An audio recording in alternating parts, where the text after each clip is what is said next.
Welcome, everybody. And yes, Jamie is first. Congratulations on that one. Devi with the pom-poms. Gem with the pom-poms. Hi, Mr. Awesome. Hello, Yawshi. 6 a.m. gang. That's right, you're in a pretty crazy time zone for this. All right. Funky thinks half my cables are in the bag. I was lost. Hi there, Polykin Silver Shadow.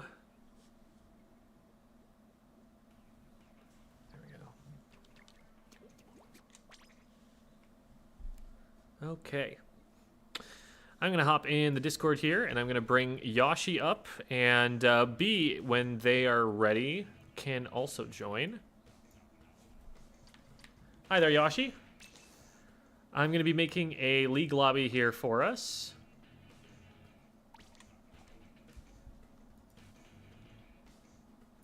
That just scared me a bit. Oh, sorry So about that.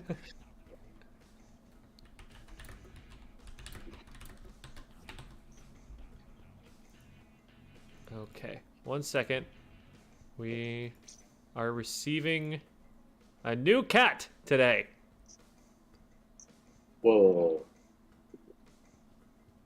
That's...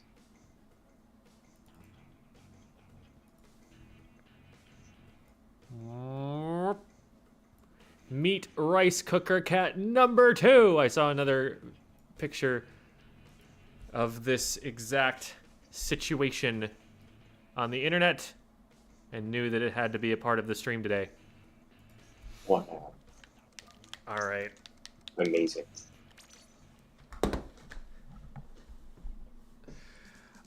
Yes, Devi, we will need a fourth. Yawshi, I believe, plays ballpoint, so we probably won't want another backline unless you really like it for Rainmaker, Walleye, and Port Mackerel. I feel, oh god, that's an awful league rotation. So we'll probably want you on something else, but I'm sure you're happy to go roll along with that. How's it going, He Who Owl? Let me grab, see if, okay, B is there. Okay, B responded to the message, so I'm trusting that they're going to be hopping in the Discord channel in a second. I'm going to drop them an invite link just in case they need it.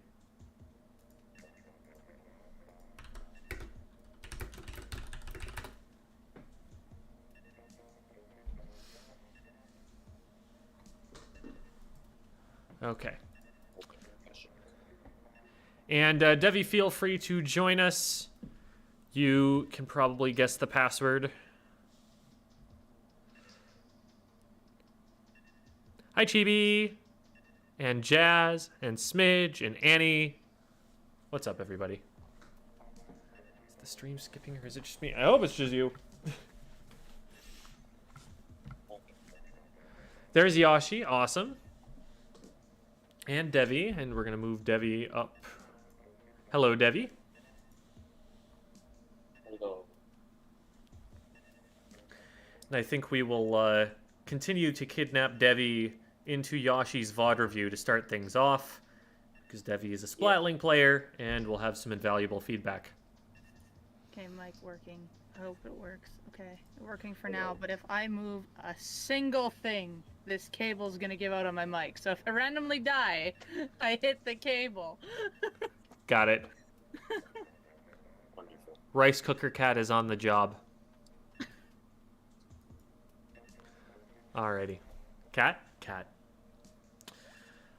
Okay, I'm not hearing word back from B just yet.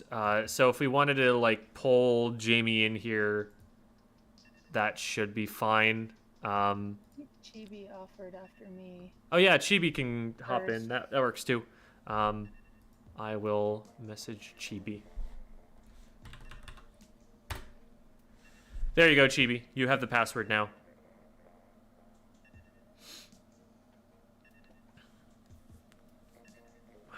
Rainmaker, why? I really want to use Inkjet here. I feel like the play might actually be to go missiles, but I'm gonna... I'll stick to my guns. Guns. You're Guns. funny.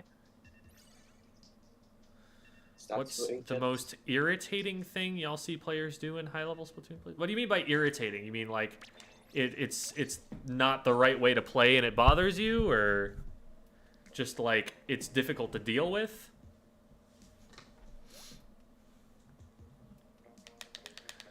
And Chibi, feel free to hop into the VC. They are there. Awesome. Oh, and there's BigB. Hi, B. Hi. Hello. Okay, so we get a pom-pom shirt. we just started one game of League, but after this, we will happily kick one of our happy volunteers out and make room for you, B. Okay, no So- problem. Give okay, him the so boot. funny story. This is the Yeah. MIT staff pickup that's going on right now that we just found. Oh, okay. For those who don't know what MIT is, it's Mulloway Institute of Turfing. They run Launch Point, Draft Cup, Ink Odyssey, all that fun stuff.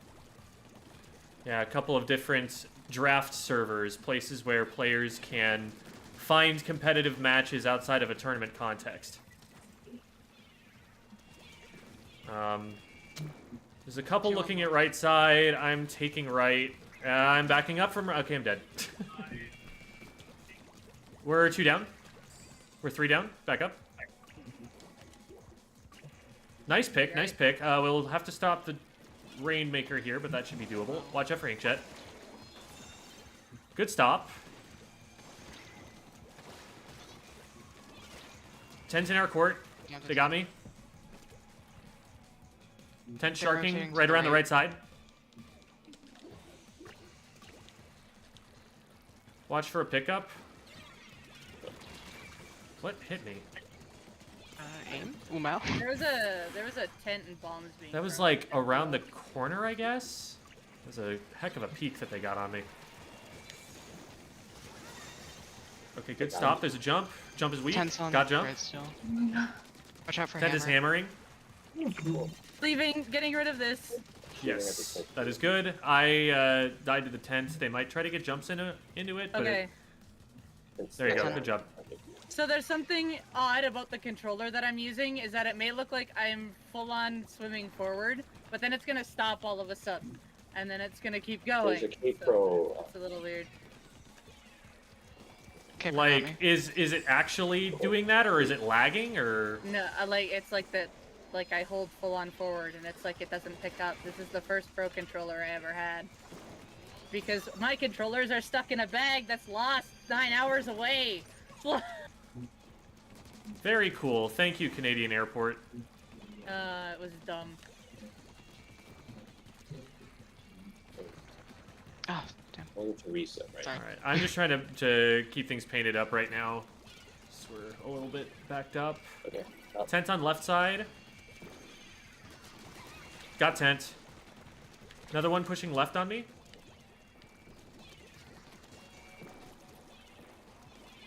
I can grab it if you want. I'm inkjetting. Okay, there's one right below you on the right, Gem. There are 2. Okay. I Tent didn't see the directed me. second one.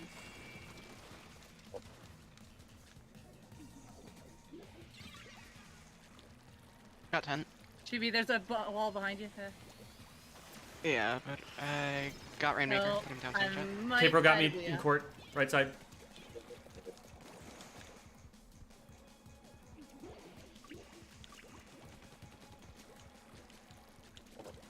Alright, careful. We're losing court here. I got one. They're going to push it in the left side, it looks like.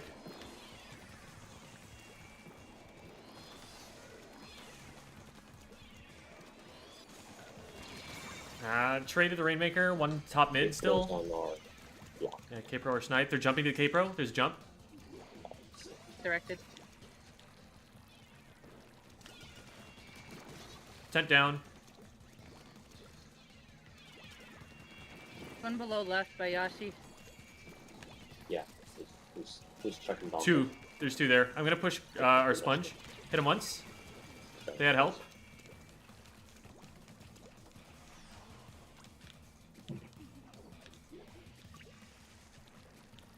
We're 2 down. Watch out, right side, right side. Tent is in base. Tent is taking top mid. Tent weak. I'm dead to Rainmaker. I'm dead to Rainmaker as well. Trade with Tentative. I got Good stop, good stop. Oh, I didn't see the one that's sharking on top of pedestal. Got it. There we go. Woo! And then one on the right. Got 10. Okay, good stuff. Do we have time to let this reset, or do we need to pick it up? We might have to pick it up. They're jumping into mid. I think we need to pick it up. I want to hold on to it. All right. Protect Devi. Make sure we don't get pushed too far up in front of it. Tenta's trying to get around behind, I think. Yeah. There's Down to people like that. everywhere. It's just Junior. I got a triple somehow. There's another one on me, though.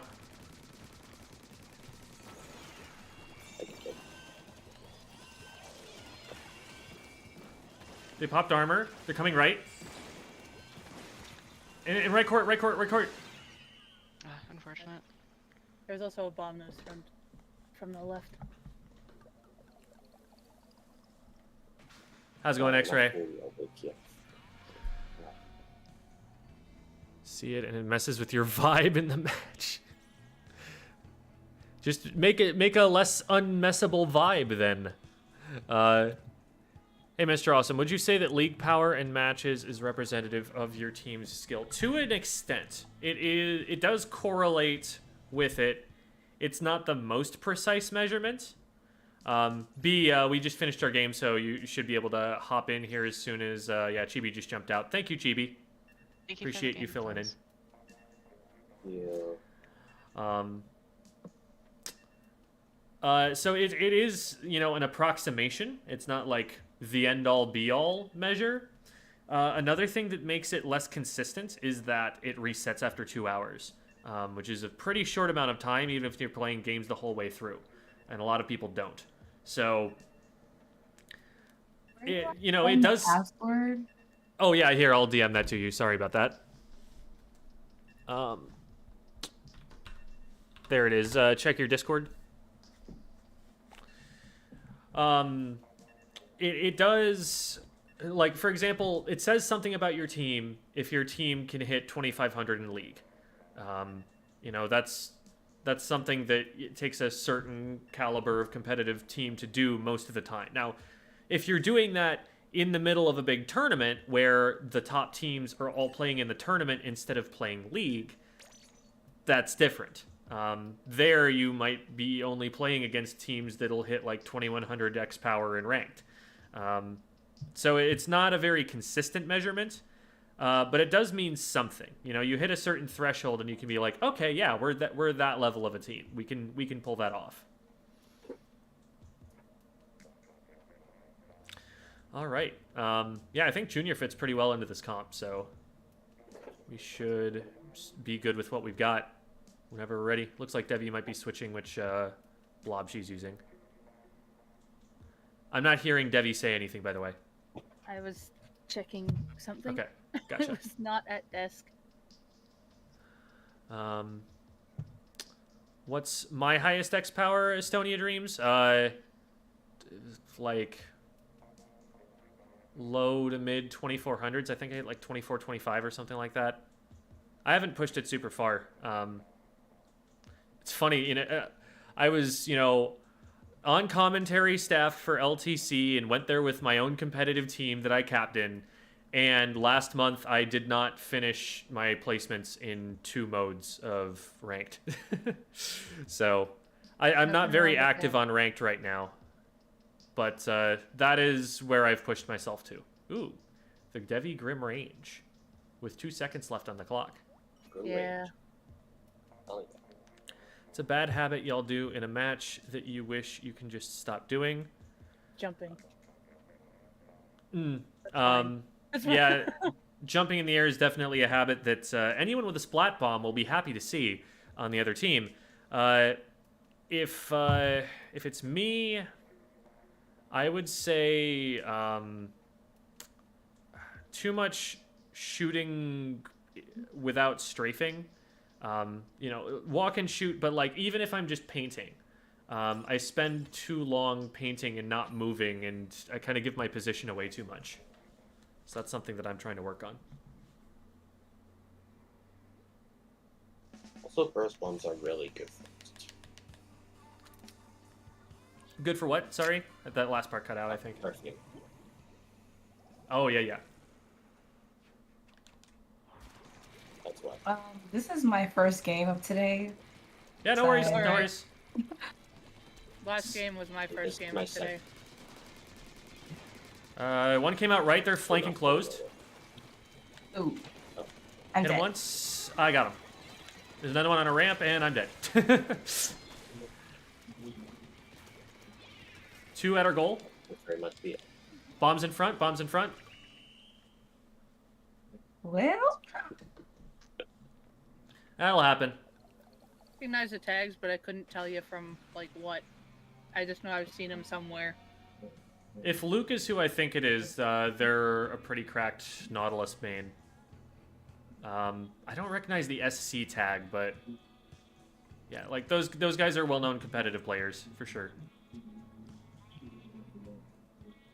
Panicking, I'm nervous until the very end of the game. Yeah, it differs depending on the person, but people with anxiety do tend to have to deal with that in, you know, any kind of competitive setting, but I've found Splatoon in particular to be kind of challenging for people. Especially if you're like on call-outs and you have to be accountable to your teammates. You know, you don't want to feel like you're letting them down, but thinking about that gets in the way, and so it's a whole balancing act in your mindset. We're going to be talking a little bit about mindsets in some of the VOD reviews here, but it's something that everyone is going to struggle with, and you'd think that the more you play, the better nerves are going to get with time. In reality, you get used to playing while you're nervous. Like, you're still going to have the physical symptoms of anxiety, and you're just going to have some strategies for dealing with that and kind of trying to stay focused on the game itself. I want to understand pressure in matches Especially better when to take advantage of manipulating player positions. Zoning is probably what I think you're getting at there, Jazz. I talk about that a lot in the A rank video. I don't know if you probably came here from the YouTube videos, statistically speaking, but in case you haven't seen them, I make videos like how to get out of A rank, how to get out of B rank, you know. And the A rank video does a lot of talking about zoning, like how to control space, how to make it so that somebody cannot access an area. 52 on right. They're pushing in. Jump out again. Close one. he Close got one. me while I was jumping. Yeah, no, all good, all good. Good attempt. 52 is on the other side. Okay, they're gonna just booyah bomb. We need to get a bomb in front of the rainmaker. Got him. Okay. Ancient. I should have this jump. Got him. There's still one picking it up. I hit him twice. Ah. I couldn't move.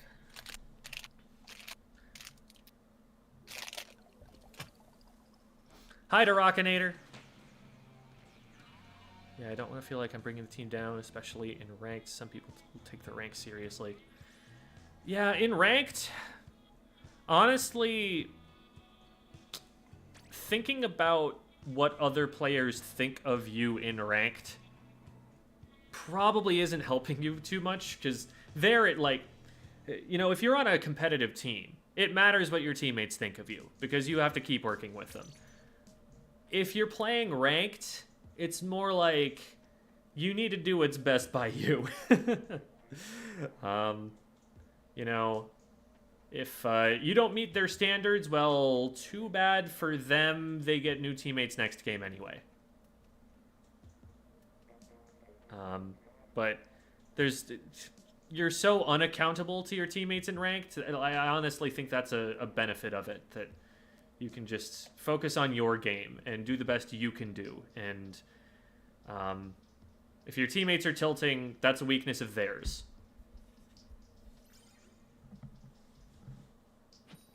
Wah! Fia has arrived. Hello, Fia. What? Wah. Oh, in the YouTube chat. Okay. Yeah, I see both chats. I have to click back and forth for the time being. Yeah, no worries.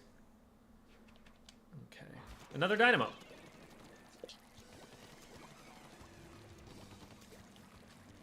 Oh no. Okay, I think we beat them out here, so we can probably just get popped before they even reach us. Nice. Dynamos in mid and 2-ish on the left. 1 weak on left. Nice bomb. One. You want me to pick it up? Pick it up. If I win this. Okay, Dynamo on right, they're booyahing. Watch out for the booyah. Oh, There you go, there you go. Dynamo on Still on the right. right side. Dynamo's still on right. I'm jumping in to try and help. Dynamo down, I traded. oh, the bomb got me. Alright, careful, back up. We're 2v3. Oh. They had armor. We're 1v3. Jumping into Yawshi. No worries. Oh. Rainmaker down. Got another. I'm stuck. Controller will go forward. There we go. I'm down on right. 2 of them watching me right court. Okay, hang on. Get some paint, get some paint. We need paint in front of us before we can push up to that. Nice pick. We're going on Dynamo's Rainmaker. on the right side. I'm going in from left to Rainmaker. I just missiles in the way. Got Rainmaker. There's a jump to him. So me and the Dynamo just Another one steamrolled court. each other. Court. Left side, left side. It's just one guy. Nice. Okay, we I should think pick that- up. I'm gonna inkjet over the That'll top. The bomb got me, but I got one, Yeah. so. There's We one should be able to keep this going. I under traded. the- Yoshi's on the inkjetting. Left column. Alright, yeah, we can go for it. Yeah, jumps in. Just a suicide push for points. Try to stay in there and get jumps. Try to keep control of court. We gotta sit behind this block. Just to be safe. I got one with a bomb. That's 2 down. I'm gonna go They're in over the both by top. each other. 1 on top mid. I'm down. Still top mid, 2. Yeah. In court now. Right in front of I Yawshi. didn't get rain? There we go. Nice. Behind Rainmaker. That's 2 down. I'm gonna go in over the sponge. Watch out, Dynamo below. Back, just turn back. Yeah, there's 2 there. Shooter and Dynamo. They're booyahing.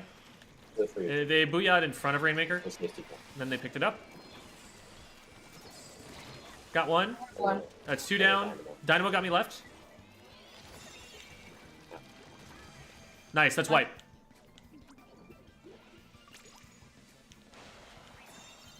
Yeah. Hey, Rainmaker. There you go, very nice. Got another one. Top left is Dynamo. I almost Yeah, had Booyah above. I am down to pop. I can't get there. Backups, give jumps in court if you can. You can jump to me. I'm safe. Yeah, I'm jumping to Hey, Yawshi. Dynamo. The Okay. Rainmaker's stuck on the top. Help Devi, right. help Devi. I have no ink. It's going On right. me. Got him. They dropped. They're going right. Yeah, I Good got it. stop. Okay, we got pop. I'm not gonna pick up. We don't really need to push it. I got one. Okay, yeah, we can push. You don't We can need push. to. I mean, In front, 2. you have... Oh, Got one of They're them. Oh, Go. I'm going. Booyah goal. I did. aimed it. I got Good 2. stuff. Nice. Oh,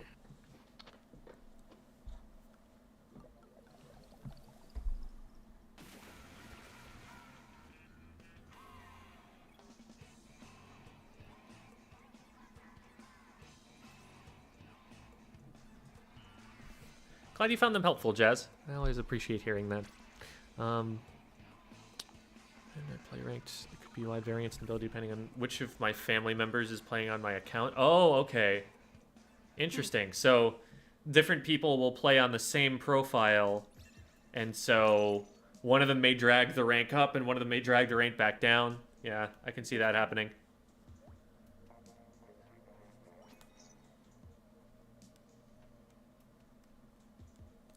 and you're... Yeah. Sometimes you gotta remember that a lot of the people who play this game are just like 7-year-olds. And they would listen to about 30 seconds of me talking and then be bored, if that, and not think about these things. And that's okay, because Splatoon 2 is a very fun game for kids as well. Yeah.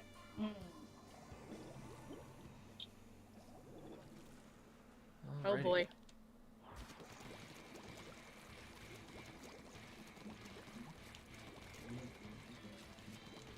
That's an MPU forge. That's a damage forge. Mm-hmm. I don't like this. Mm-hmm. One pushing me on right. It's the There's forge. one pushing out. Forge got me left. Oh, okay. Sorry, I said right. Good pick though, B. Try to get together, guys. We're split. I got Stu. Okay, Do I Debbie's do I pick doing it up? things. No, we're 2 down. We're There's 3 too down far now. Back. Oh shoot.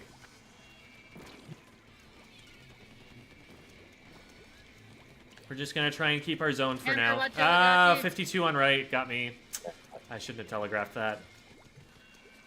2 around our box in front. Oh. At a ramp, at a ramp. No, the stinger They're got bubbling. me. Rain. Bubbles are very weak. On right, on right. Forge on me. Got him. The one's missiled. I'm missiled. Solo missiled. Got one. One weak in their box. Go after their box. Right behind it, right behind it. Ah, There you go, you got him. jump there. 2 defending from above. I'm gonna try and get in there. Nice. Right in front Alright, of me. I'm Jim, up right in front in of me. Right pit, in in front of pit. Got him. Just the brush. me. Jim, look forward. Yashi's got rain. A brush got me top left. They're weak. They're not weak anymore. Still safe. Good pop, good pop. You can go in and score. One behind the box. That wasn't as many points as I thought we were gonna get. My bad. One jumped out. That's a weird place to ray. I'm out of ink. Oh, I thought I had ink. All right, got 9 There's more 2 out of that left in their anyway. plot. Go up to their suicide. One their box, one their box, one their box. You can jump to me. Yeah, I'm jumping into B. There's one in front of mid here. Oh, Careful for missiles behind you, B. Rush in front of me, weak. I don't know where those missiles landed. Not gonna lie. Got the forge. We're 2 down. Where's the 52? I don't know. I don't know. Oh, up on top all the way right. up in the...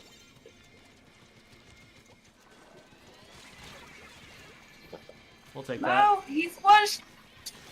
Oh, I didn't get the. We're 2 flick down. in Careful. 3 down. Jump into Yawshi. This might be crazy, but we'll give it a shot. Yep, there's one on top of me. That was a bad idea. My bad. Tried. They're raying. Ow! Don't sting ray. Oh, the stingray's on me now. Sad. I hit somebody behind mid.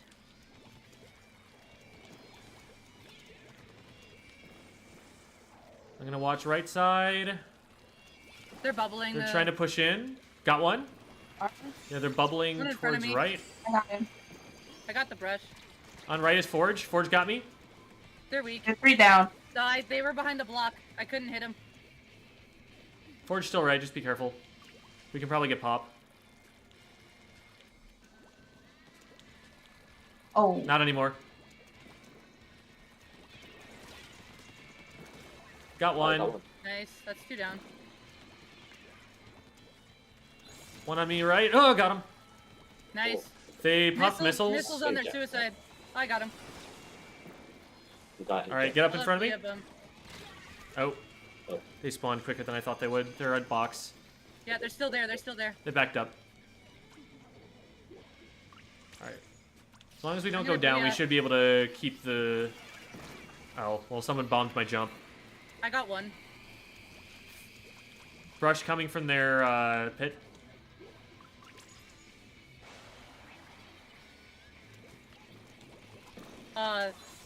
I got outshot. Traded.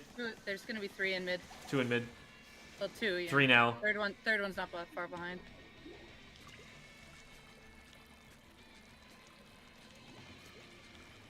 on.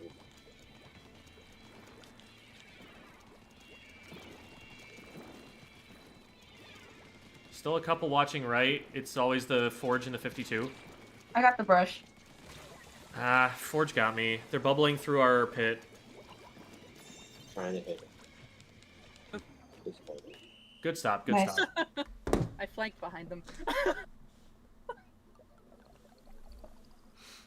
Hi, Vimo. Zero knowledge of competitive language. We can talk a little bit about callouts if you guys want. There are callouts on B's VOD review, so that could be something that we go into if the chat wants it. Also, hello, Blue Kangaroo.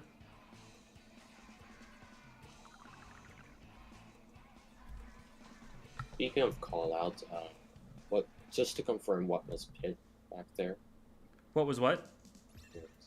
Oh, pit? You know where Yeah. the goal usually is? Part of that didn't come through. Where the you know where the goal in Clamblitz is, Yawshi? Oh, that. So it's the area like right in front of there. So that like square open area that has some high ground around it. Yeah, got it. When you say block, is it that? I'm saying like box. So it's that rectangular box that's you know the unpaintable ramp that goes up to pit. Oh, yeah. It's the box to the like left of that you can stand on and hop back and forth to the grates on the left and then behind you. Oh, okay. It's a place where like the splatlings like to go. And if I'm calling that, it might mean that someone's behind it rather than on top of it. The official call out for that one is suicide, and I don't like to say that for one thing because, you know, it might be bad for people with mental health issues to hear, but also because it's too many syllables and it doesn't roll off the tongue very well. So, I just call it box. I like box. I actually don't call it much because if there's Walleye Warehouse in a tournament map list, then I have serious questions about the ideas of the TO. That's only the bad ideas. On left, on left. There's also one on the right throwing bombs.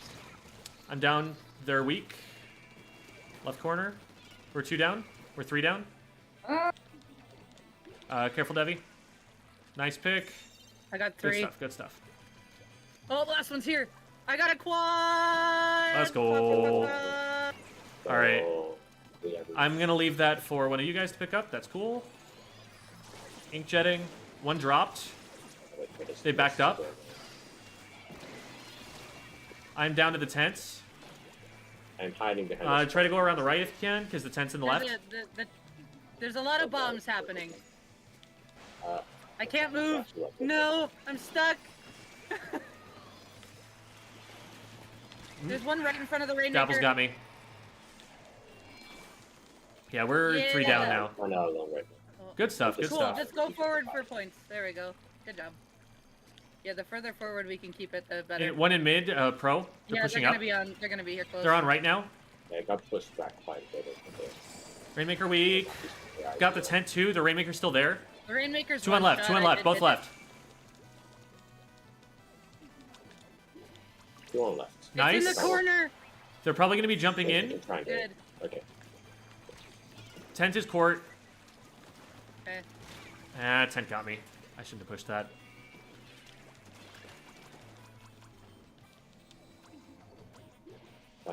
Watch out on right. Yeah. Oh, that's a hammer. I got him. Nice. There's one in mid, and one by rainmaker, and one on the right side, box sharking by the sponge. Oh, I'm down to a bomb. Jem, you're alone up there. They're gonna move around if they call you out, and I know they're doing call outs. One on left. Oh, they're just running it. Yep. They double teamed me in court. One jumping Oh over. my ouch. Tent's jumped over. I think I'm able. Nice. Nice. See if we can get the pop, the Rainmaker. Okay. That was awkward. Okay. Is it safe to pop and leave there? Do we want to reset this? Should be. I got two I on think me it's on the good. right. I think Okay. I can stay here and watch it. I guess You just gotta block the two entryways because they're trying to pry into it with the tent. Got the tent. 1 week on right. Come here. They jumped. Jump away. Okay. Paint up. Be careful. There's one on left behind you. Dabble's behind. Watch out. There you go. Nice. Okay. They're pushing me out of right. I'm down to a bomb. 2 followed up. 3 right. Left. Sorry. Left.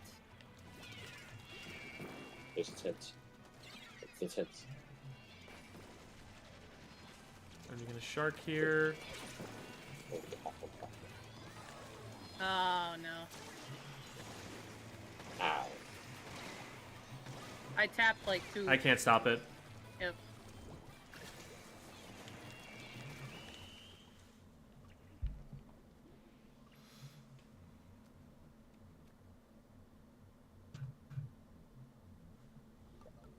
Does everyone have different colors on their when you play?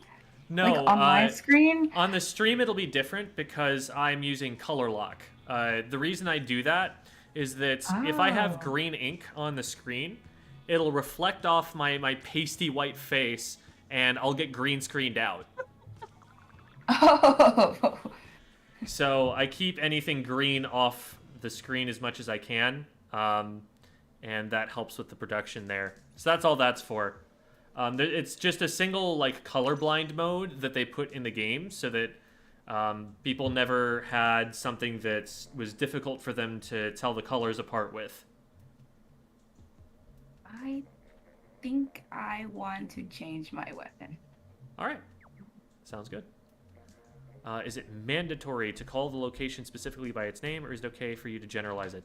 So it's good to know the specific callouts because left and right have their limits.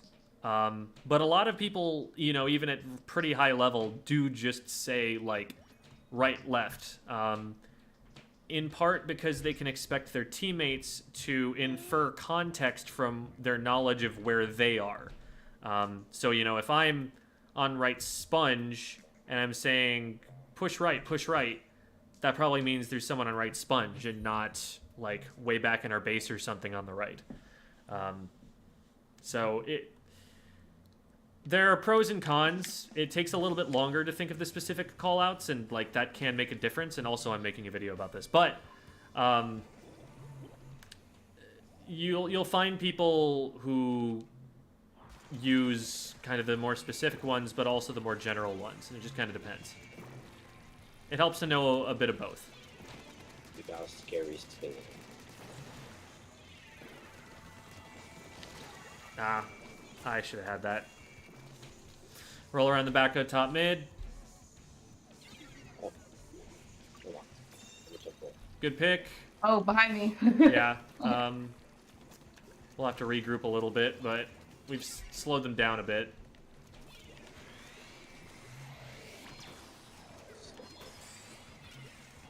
Please don't stay there. Rainmaker down. Roller dropped from mid to right. I missed They're all in 3 mid of them. now. Okay, push their ramp, I have a jet. Got one. Just their splatter shot, and they're in left. Got him. Oh. Wow. Shoot. Yeah, wait for us to clear it out before we go in. But that was... Sorry. No, that was mostly the right idea there. Just had that one person we needed to clear out, and then you would have had a pretty free run forward. So, good awareness otherwise. I'm going to hop up in front of this. Got 2. Hey, I'm Just going the on splatter angle. shot behind me. Oh, grab it. Nice. Go, go, go, go, go, go. Got it. Thank you. There you Beautiful. Nice. So we can also talk a little bit about. I might hop out and show something in recon as soon as we get power here. But there's an optimal way to kind of score in Rainmaker on this mode that's a little bit funky. So we can show that off On the next right one. little inkable block onto the middle of the ramp and then onto. Actually, down the no. next one. Believe it or not. Um, Oh. that might be the Well, that's what fastest I way to think get it straight does. to the goal. I don't think it seemed like they were maybe a little bit slow getting out on defense, because I think they probably could have stopped you from going all the way, and there's a way to like lock in a push to 11 that like is really, really safe, and Oh, a yeah. lot of people will go for that before they try to go for more. So we'll talk about that in situations where you might want to use it. That might have been a good time to actually just go for that. So, hard to say. Hello there, Robo King. Jim, did you see who was in the Twitch chat? Yeah, I saw that Cell's there. Cell's basically the reason that the grillers exist. Yep. Full credits to Cell on that. Oh, this Isabel person is really great. So, This could be Tetra's Isabel.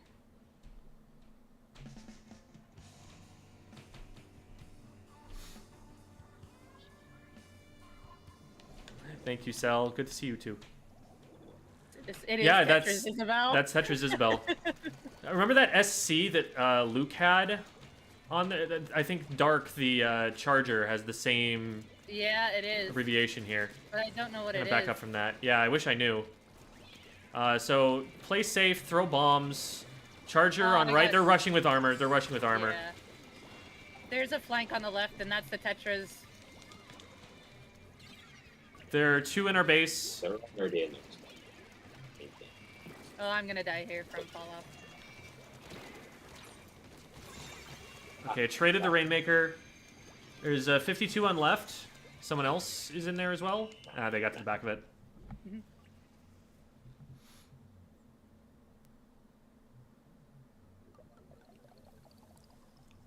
Well, That's all right. Isabel's like a Div 1, Div X kind of player. Like, they're all going to be really, really cracked. All right. Not bad, not bad. Too bad. I'm going to hop into Recon really quickly. And then we can talk about the VOD reviews.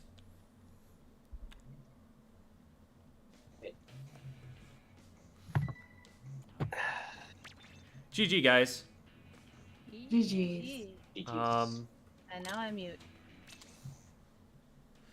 So I'm going to show something really quickly here with the Rainmaker. This is Recon mode. For those who might not have known that you can do this, you just press the Y button on the game mode, and you get to play those maps in that game mode. So you can kind of see what the map layout is, and also it's really helpful in Rainmaker to mess around with how to use those mechanics. So if you're trying to get from here to the goal, you kind of got two options. The one that probably gets you up the fastest is to do something like this. Another big advantage of going up in that direction is that you have cover for longer, because if you're going off at an angle like this, you're spending more time in the pit here, which is where everybody has height advantage on you, and it's really risky. Whereas if you beeline straight for the wall, now you can get behind cover, and if you hop up here, you're still behind cover, and then if you hop up here, you have access to the back of the goal, which gets you all the way up. But another big advantage of this that's really cool is that if you swim up this wall and bonk this corner, that gets you 11 points, which is really, really close to the goal. And you have to go significantly further to hit a push of 11 if you're going any other direction. So, I'll show that one more time. What you're doing is you're painting this wall right here, and if you bonk in that corner right there, that gets you to a push of 11. Whereas if you're trying to push to 11 normally, you have to jump up to like this spot. So it's a lot easier to get up this wall than it is to get all the way up over here. And that's why that push is generally considered to be the optimal way to go. You do get up pretty quick from going this way if you just do that kind of a hop. But I believe it is, even just to get onto the corner up there, I believe it is a little faster to go this way if you do it right. And I missed a jump there. to go like this and then like that than it is to angle away from the goal, like you have to do here, and then come back to it. So, there might be a little bit of misinformation, actually, because I believe when we did a Squid School episode on this a couple years ago, I did not talk about that corner trick there, but that is generally the way that you'll want to go, because it's a really safe way to get a really good push.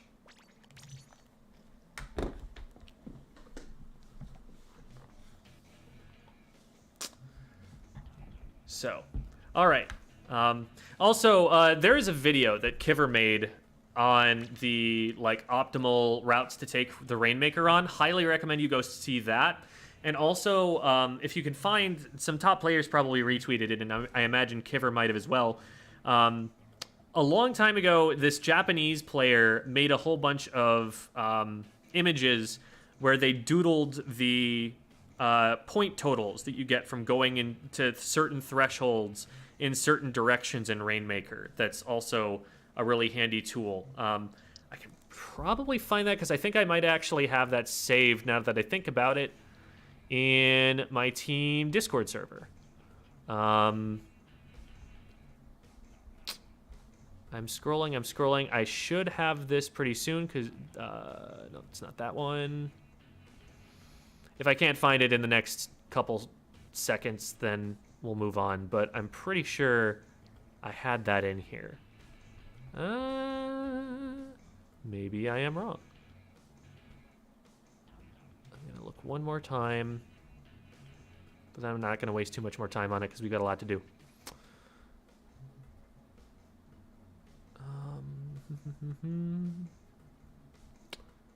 Okay, yeah. Looks like I don't know where that is after all, unfortunately.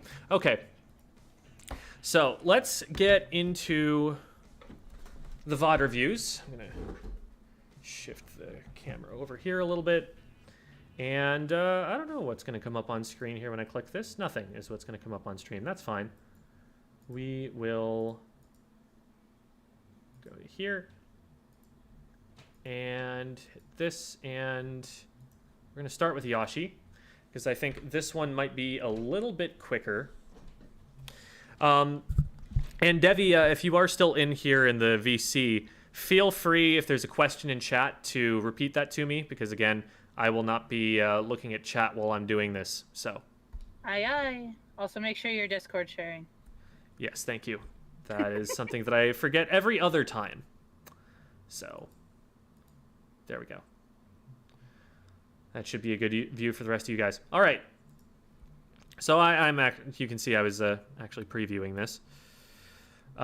Here we are. This is S rank not tower control. Rainmaker.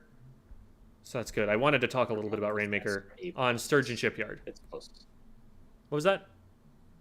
Forgot if it was A plus or S.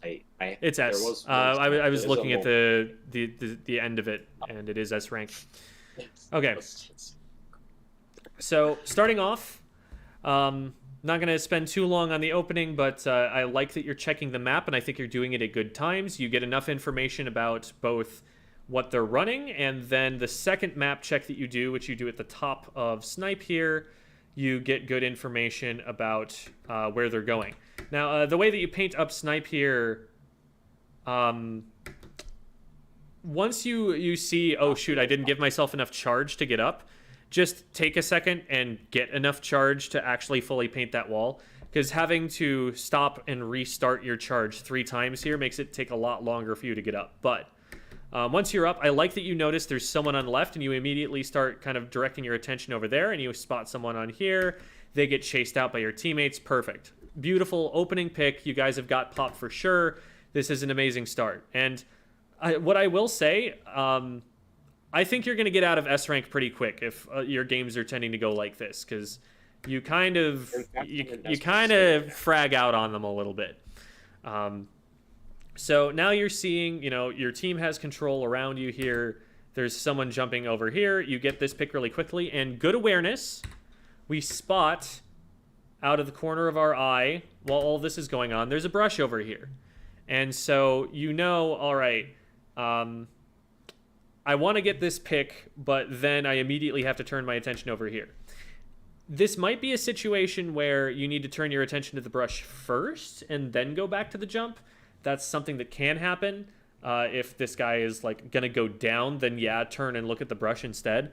But it ends up working out because you have a Bloblobber zoning them out, and you're able to protect the Rainmaker probably not as quickly as you wanted to. It's a bad play by the Rainmaker to try and push this right now, because the brush isn't down yet, and they don't have any teammates in front of them. So either they didn't notice where the brush was, which they should have, or they thought, my teammates will deal with that, it'll be fine. One of the big problems that happens with your team, one of the reasons basically that you don't knock out simply because you're killing them over and over again, is that the Rainmaker carrier is not being smart about when they're pushing. I had a whole video that's all scripted that I had never actually put out about Rainmaker, and I may or may not have time to put that out, but here's, a tidbit from it. If you're the Rainmaker carrier, you need your teammates to go in front of you in most circumstances. Now, there is an exception to that rule, which you'll actually see on this weekend. I think it was on Saturday. I was commentating a match between, who was it? I want to say it was Hater Squad and Twilight Night Sinkers. This was in LTC, Low Tide City. And I was actually casting this match. So, if you find the matches that I casted, it's one of those where they were playing Rainmaker on Humpback. And the team, as a coordinated team, decided they were going to have the Rainmaker carrier push up in front of the rest of the players and then count on the remaining 3 players to be able to pop and keep moving forward from there. So instead of committing to that one push, they kind of had the Rainmaker suicide in there and then waited to pop it and use that pop as a weapon and as a painting tool and decide to move forward from there. It was a way for them to get around a Stingray. That does not work in solo. That is not a thing you can really expect to work in solo, because you cannot plan your comp around that. You cannot coordinate with your teammates about that. In solo queue Rainmaker, you wait for your frontliners to push up in front of you. And if you are the frontliner, you do not pick up the Rainmaker. You wait for somebody else to pick it up. I know it sounds counterintuitive. People always complain in a game like Overwatch, nobody's playing the objective. There's this pressure to play the objective. But in Splatoon, there are certain weapons that need to be ignoring the Rainmaker and letting other people pick it up most of the time. The reason for that... Where they're playing. Mm-hmm. Go ahead. In some way, they're playing objective as well. By Yeah. pushing ahead. We'll talk about a couple of different things there. To finish my point, the reason for that is that the Rainmaker needs someone who can push up in front of it. And something like a ballpoint is not very well suited to doing that. It can do it better than some weapons. I'd rather have a ballpoint doing it than an E-liter. But in general, you want weapons that are relatively mobile. Things that can, get out of danger. Things that can take cover when they need to. And that can paint really, really well to push up in front to clear the way for the Rainmaker, which is very slow-moving, slow-firing. If you put a sploosh on top of the Rainmaker, it should just die, because the Rainmaker simply cannot fire bullets fast enough to do anything about a sploosh pushing at it. And so you need something that's going to meet the sploosh before the Rainmaker does. If the Rainmaker pushes in front of you, then you have no way of protecting it, and you're expecting it to basically just have a shot ready somehow when someone jumps out from an angle it wasn't expecting to one-shot that player and somehow manage to stay alive despite the fact that it's the heaviest, slowest moving weapon in the entire game. It's just not a high percentage play. So, Rainmaker carriers, do not do what this player is doing. Wait for your team to clear out the brush, and what you can do, helpfully, as the Rainmaker carrier here, is flush the brush out. Earlier, the brush was hiding behind this box. And sure, you have a Bloblobber. If they can aim some shots really well, they might be able to hit it. If the ballpoint can do some really sick fall-off shots, maybe they can hit that. But you know what can hit behind this wall really easily? A Rainmaker shot. And so you fire a Rainmaker shot over this cover. The brush is forced to either show itself or die. And you have teammates that are pre-firing as it comes out from behind cover. So the brush goes down for sure. You're perfectly safe the entire time. You're not risking trading for this, and your team maintains control of the objective while also getting a pick. That's the better play for them to be making. Yawshi does absolutely nothing wrong here. The most that you can hope for Yawshi to do here is to snap their aim really quickly and get it right on top of this brush. And that is one place where, you could make a slight criticism of Yawshi's play, just that while these shots are going down, they're kind of moving left and right a little bit. So let's slow this down a little bit so we can see what it looks like as you go. So you hit your shots here, and those are really fast shots. You hit your 4 shots and you snap immediately. But when you snap, you're not sure exactly where the brush is. And so you snap over here, you realize that you've overcorrected and you're shooting behind them the whole way. And then you kind of get around them here. So, these shots, you do eventually get them on, but there's a lot of like wiggling as you're on your way around. Something you can work on in the training room is with a moving target that's moving away from your aim, get your aim further in front of it, cut it off so that it can't move forward as well. I mean, a brush can probably still keep moving forward, but better to pre-fire and have someone run into your aim, so you aim too far in front of them, than to aim too far behind them and just paint their back. Because if you paint in front of them, now if they try to go into squid form, they can't keep moving in that direction. They actually hit enemy ink and get stopped. Shooting in front of them has stopping power, shooting behind them does not. So if you're going to miss by aiming too far in the direction that they're already moving. And then from there, you just get your aim there and adjust very slightly. Something to work on in the training room is to only adjust as far as you need to not overcorrect.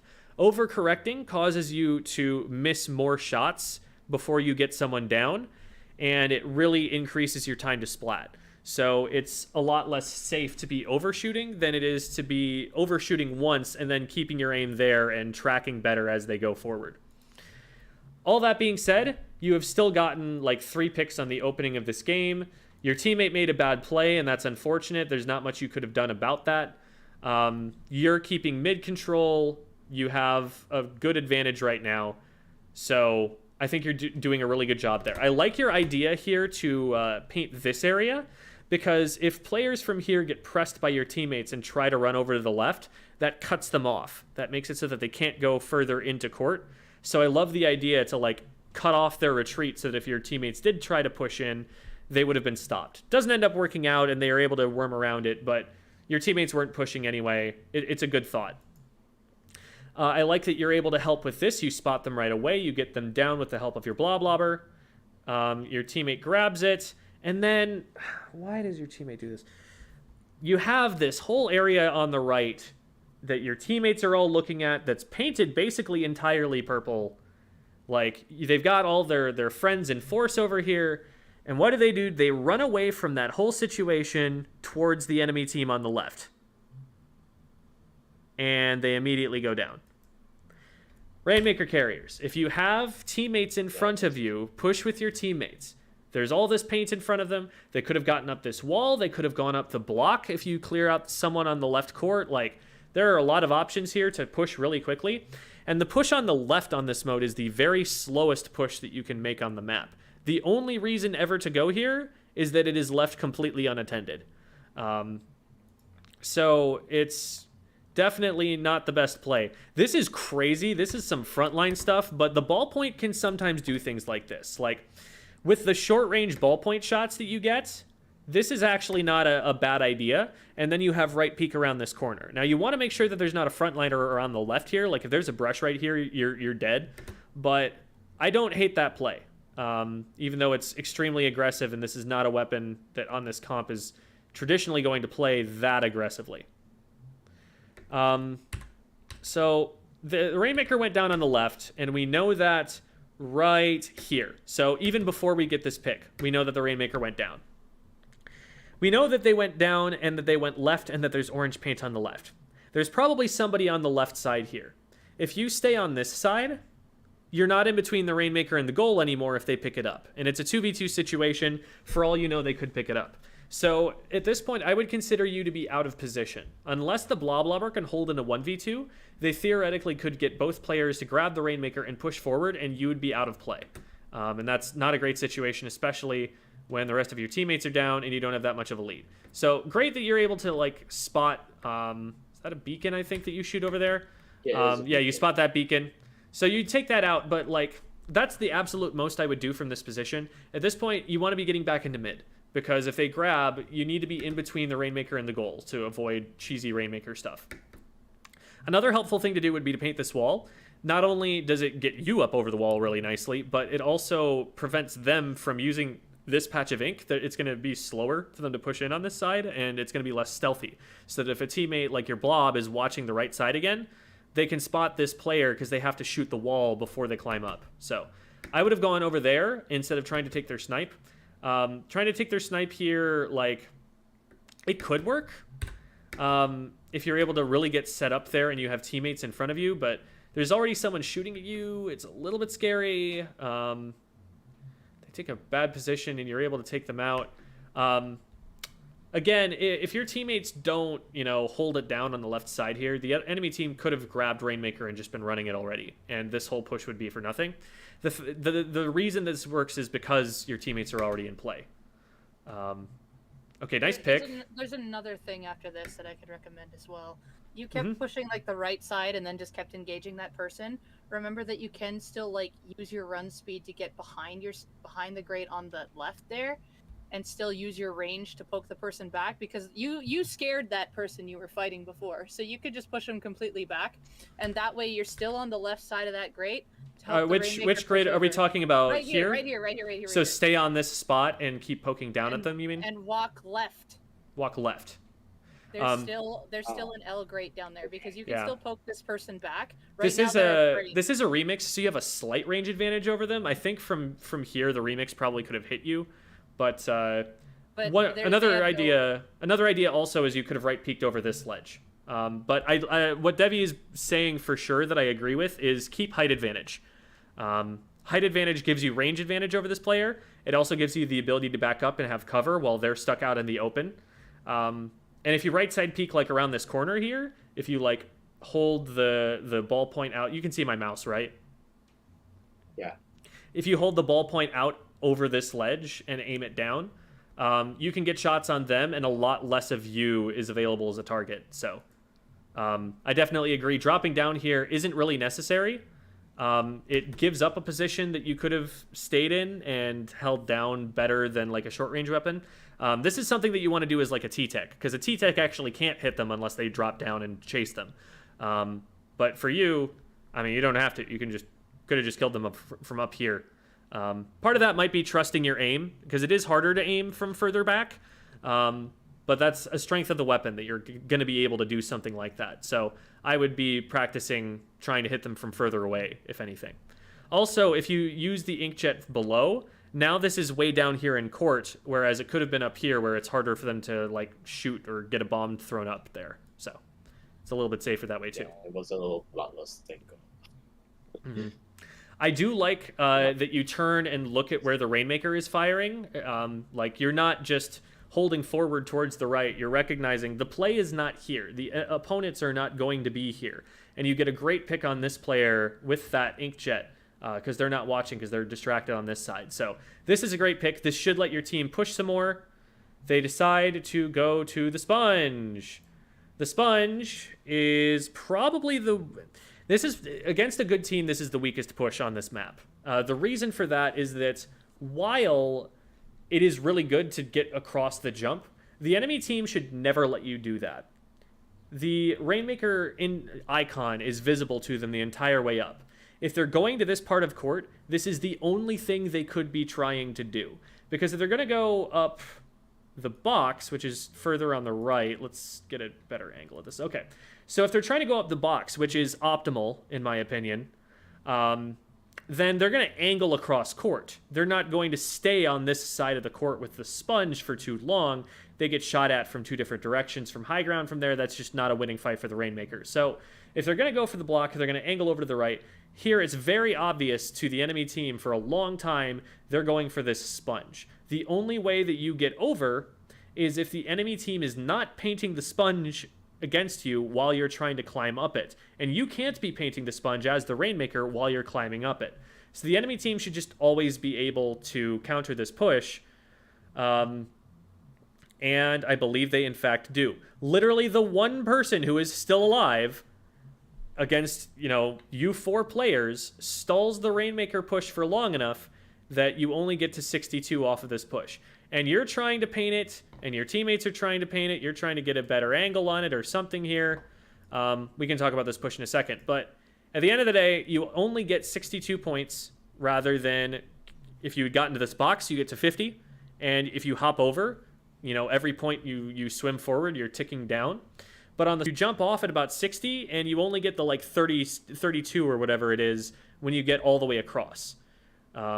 So I really don't like that rainmaker push in particular. Your teammates are definitely picking all of the angles that I would not have taken. At that point, as the teammate, I'm just hopping over on the box. I'm doing the jump from this box over the top to here, because the hard part of doing this jump is getting across. If you can get across from here to here, or even if you can just get over here and jump and suicide it down into the pit over here on the right, you get a lot of points pretty quickly.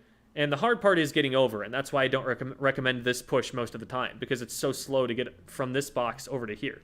But right now you've got 3 down. I would just go for it right now.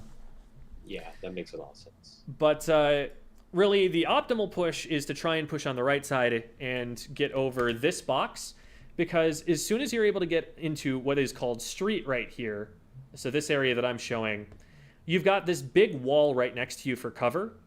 And as long as you stay really close to this wall, the only way someone can stop you is being directly in front of you or being directly behind you.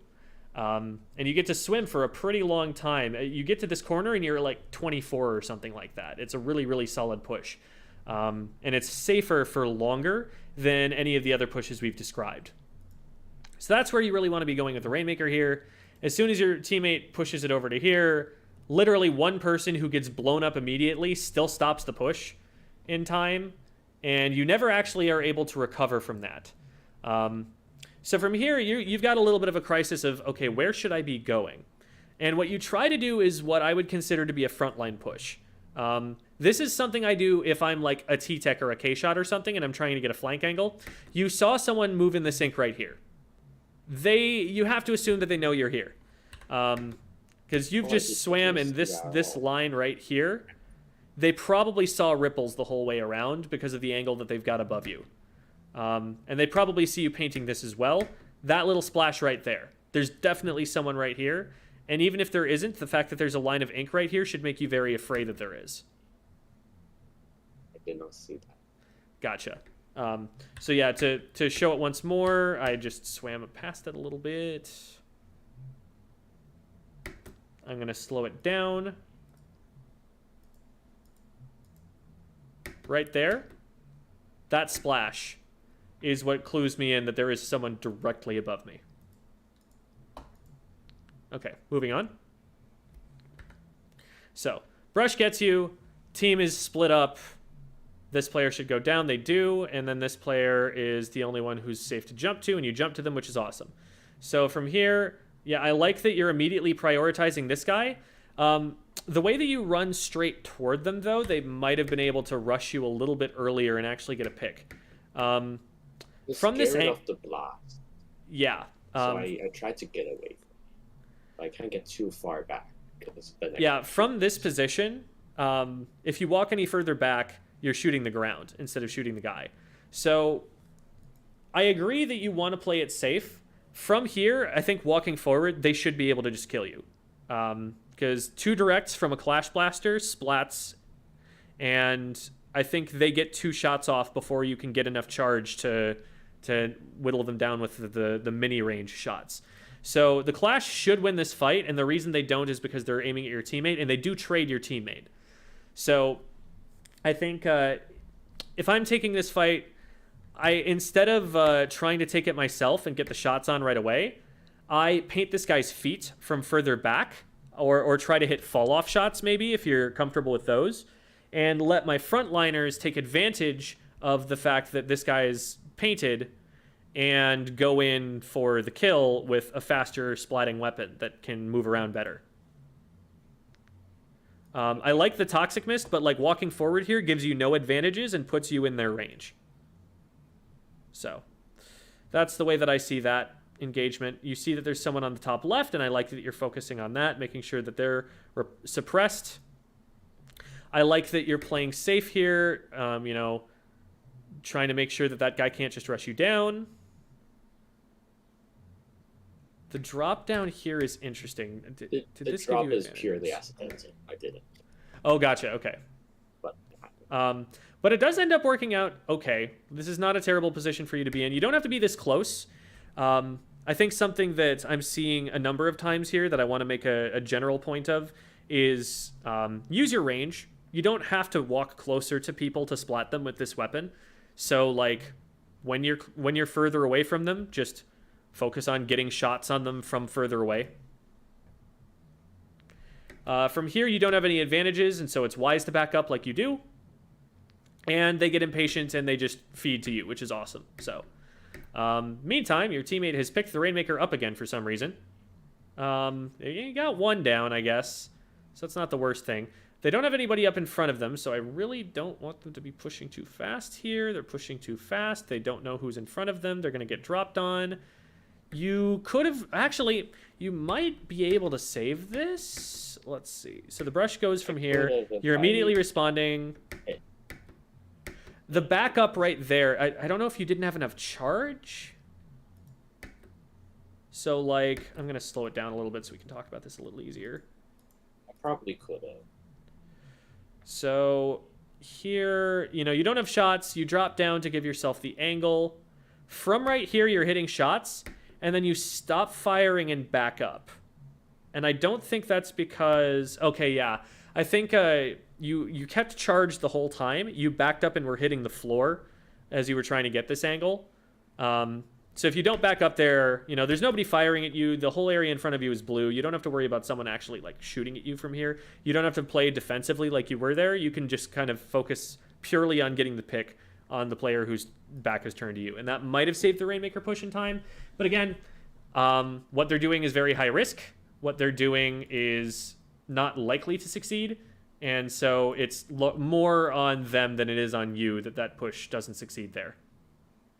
Okay. I know the back and forth movement itself is just something that most backliners do, because I know I do it myself. I'll go forward, I'll get a splat, and like I'll find myself just kind of backing up and going forward as I'm getting the charge, just in case someone pops up from below. Then as I'm charging, I don't get hit. So this is just a common movement. Mm-hmm. It's definitely like a habitual thing. In this case, it does actually happen to cut your shots off, so that's unfortunate. But yeah, we're still in a good position. We've got 3 players up. 2 of them have specials against 2 enemy players that don't. We just saw one of our teammates go in and flank over here, and so this might be an opportunity actually to run up and pick it up, except that this guy's watching. And this position is another reason that this push is really hard. Because like before, there was a Clash Blaster feeding into mid. Like, that's not a great play, but it worked out.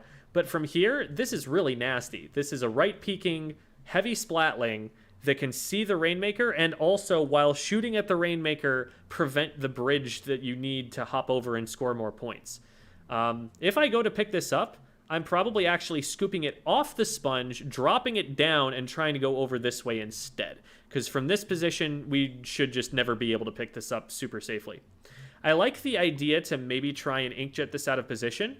It looks like we've actually already gotten the heavy down, so it looks like that flank did work out better than expected. You trade, and unfortunately, your teammates are nowhere near the Rainmaker. This is actually wild how far away they are. I guess this guy might be respawning, because I think they went down earlier. Yeah, they did go down earlier. So they're just swimming in. They could conceivably be jumping to your junior on the left. I don't think anybody sees the junior yet until, like, now. So I'm surprised they don't jump to them, I guess. But, yeah, since there's nobody to pick this up, there's not much you can do about it. The junior goes in and trades for...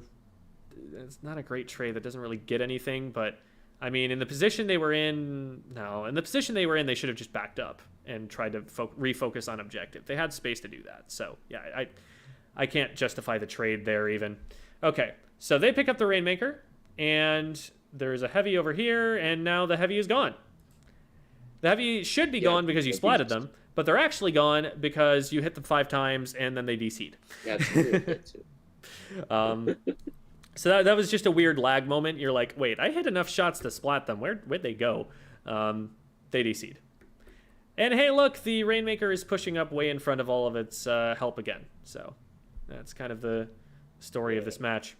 So at this point, you know, we'll still talk about it all the way through, but with a 4v3, you can kind of just press the overwhelming numbers advantage, and that should be a way to win the game. So let's see how this goes. You've got your player who was missing jumping in. You're playing it pretty safe. Being in mid, I want to know how Devi feels about this, because I feel like mid is actually a kind of a trap sometimes for a backliner. You have to be like on the right ledge to be able to see someone who's coming at you. Like, they have a certain amount of time to get to you before your shots will hit them, and by that point they've closed distance. So like, you have to cut them off well before they get to the ramps on the left or the right. I don't know how much I like that. Like, Devi, do you take a different position on Rainmaker pushes like this? Is Devi here? Okay, Devi might not be able to hear us at this point, or Mike might be out. We'll keep going, and if she gets back, then we're good.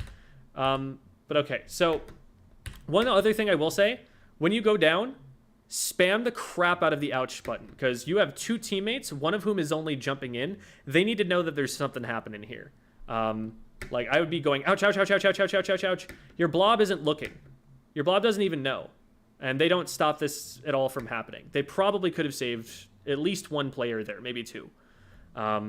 So make sure to use those in-game communication abilities. Sometimes they can actually save your teammates' lives. Another thing that might help for communicating pushes is, like, you remember that situation earlier where 2 of you were pushing right and the Rainmaker just decided to go someplace else instead? If you ping this way at them, you might be able to convince them to not do that.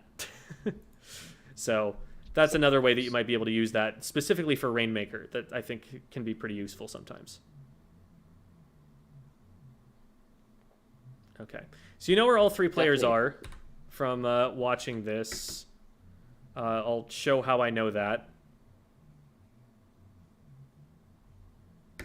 1, 2, and right now we see a curling bomb go from here. There's no way that this player or this player made this trail of ink, so 1, 2, 3. We know where all of them are.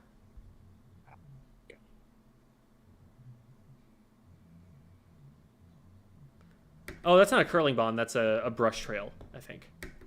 That would make sense. So I think this clash also has curling bombs. Maybe I'm wrong. I can never remember those kids. Okay. We're playing very safe right now. You can just kind of take, like, snipe, and they can't do anything about it. They have very short-ranged weapons. The only weapon that could potentially have contested you if it got close enough is the heavy. Even then, you have a range advantage over it while you're firing in Hydra mode, and they don't even have that anymore. So, like, if you take snipe, they pretty much can't stop you, and you have free reign over mid. They end up picking it up. This is a little bit scary just because you've already fired shots over here, and so they might know that to expect you from this position. But it's still a strong position. Like, what do they do about it? You have a lot of range, and you do end up stopping them, which is awesome. You've got that guy, and they just fall off, I guess. I don't know what the idea was there. This brush does not matter. He is not in between the Rainmaker and the goal. If you actually put yourself in between the brush and the Rainmaker and just stall them, your teammates are going to be able to push for free, and it's not going to be that important. Like, the Rainmaker is pushing away from this brush now. You can just kind of back up and move towards the Rainmaker and support that push. And yeah, you know that the brush is over here, but, like, you can keep an eye on that while putting yourself in a position to help the Rainmaker in the meantime. The fact that you stay back here basically puts your team in an artificial 3v3 when it could be a 4v3.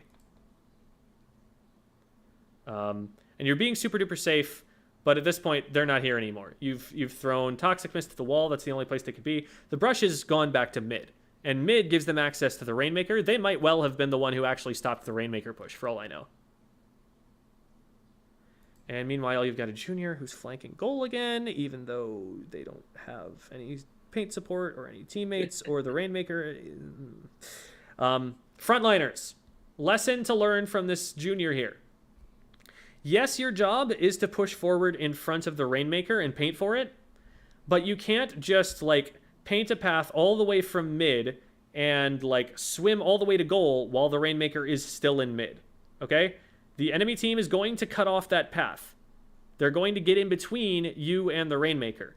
And if they're in between you and the Rainmaker, you are not doing anything useful. Your job is to be just barely in front of it, or to the side of it, or even behind it sometimes. Your goal is to be a shield, to be a meat shield between the Rainmaker and somebody who's trying to shoot at it, and to paint its feet for it so that it doesn't ever have to fire shots while it's swimming. Your job is not to be like, oh yeah, I'm gonna sit here in their base and just keep them stuffed up in their base. Like, realistically, you as one player are not going to do that against a full team. And if you're doing that against a full team, you're not going to stay in that rank for very long. Stay with the Rainmaker and help the Rainmaker instead of taking fights way, way ahead of it in places that are completely irrelevant to the push. Again, nothing Yawshi is doing wrong whatsoever. And it looks like you guys are able to clean that up, and you get a pick on a guy who fired missiles from a completely... Why are they firing missiles from there?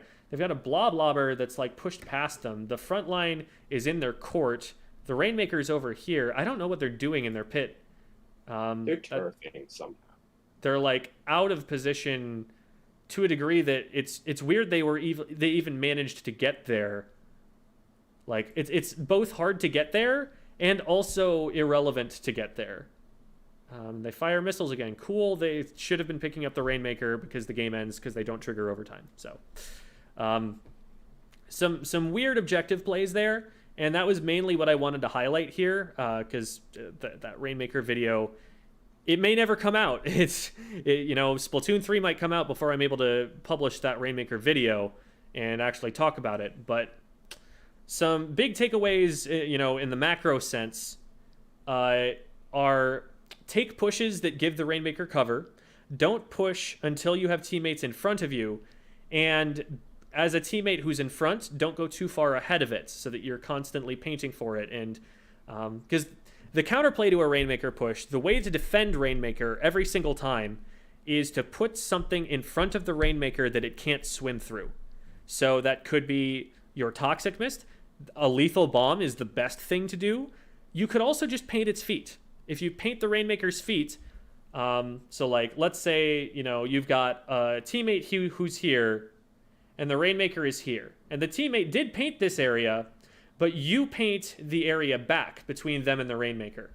Now, this teammate either has to, like, turn around and repaint this for them while the Rainmaker kind of shuffles around and does not much, or the Rainmaker has to paint for themselves, which is really slow. And this teammate gets even further disconnected from the Rainmaker, and the Rainmaker is isolated.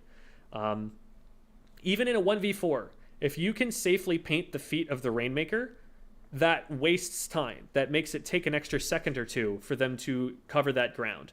If you throw a bomb in front of them, that probably wastes about 2 or 3 seconds, depending on the bomb, of the Rainmaker's time. And that's a third or a quarter of someone's spawn timer. So that gives your team time to respawn while the enemy team isn't pushing.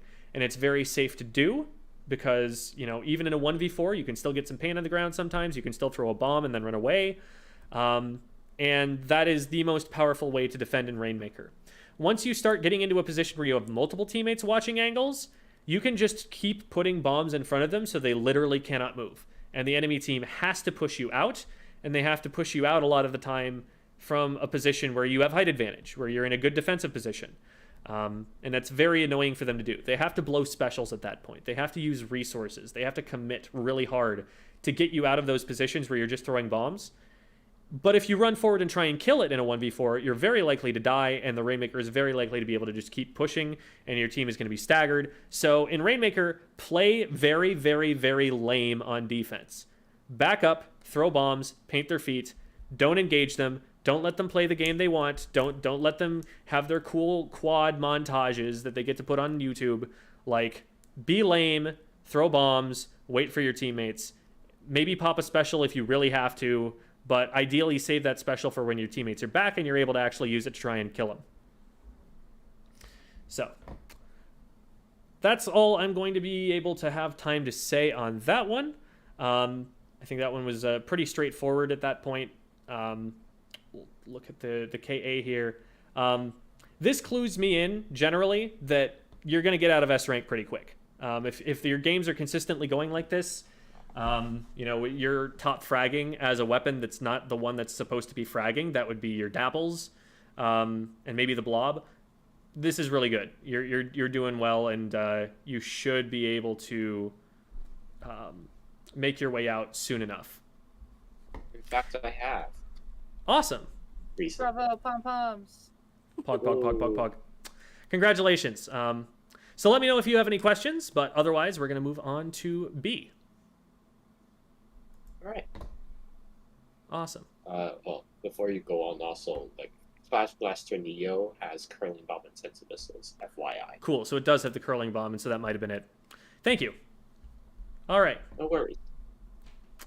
So this is from B's stream, so they'll have their overlay here. Oh, darn, I thought this might have actually been the match that... I got which match B wanted me to look at, like, 2 minutes before the stream started, so I wouldn't have had a chance to take a look at it, so I just looked at this one. So my apologies to B for that not being the match in particular, No, but it's all I thought right. this was a really good one. So I think it should be okay. Also, shout outs to B. I think it's BigB Prod _ on Twitch. Oh yeah, here it is right here on the upper left. They do stream. They stream a lot of Splatoon. They also do some Sims Machinima stuff. They have a YouTube channel for that as well. So if you're interested, go check that out. That, I believe, is what this imagery on the left-hand side is from. So anyway. Yes, sir. We'll go into this here. Wait, put it on mute. Put it on... So Put me on mute. I do actually want to talk about the callouts, and there is some cursing, so I will warn people in the stream about that.